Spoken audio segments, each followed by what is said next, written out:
नमस्कार।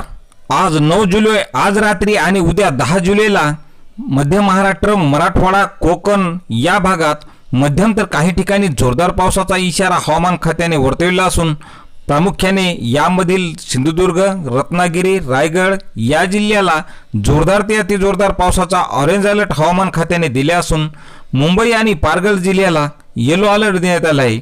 तर मध्य महाराष्ट्रातील पुणे, सातारा आणि सिंधुदुर्ग जिल्ह्यात काही ठिकाणी जोरदार ते अतिजोरदार पावसाचा ऑरेंज अलर्ट असून मध्य महाराष्ट्रातील सांगली, सोलापूर, नगर, नाशिक, धुळे, जळगाव आणि नंदुरबार जिल्ह्याला मुसळधार पावसाचा ऑरेंज अलर्ट दिलेला आहे।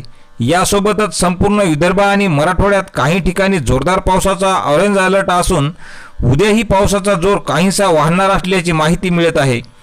तर कोकण, विदर्भ आणि महाराष्ट्रातील पुणे, सातारा, मराठवाड्यातील छत्रपती संभाजीनगर, जालना, परभणी, हिंगोली आणि नांदेड या जिल्ह्याला काही ठिकाणी जोरदार पावसाचा येलो अलर्ट हवामान खात्याने उद्याही दिलेला असून इतर जिल्ह्यामध्ये ठिकठिकाणी हलक्या सरी पडतील अशी शक्यता आज हवामान खात्याने वर्तवलेली आहे।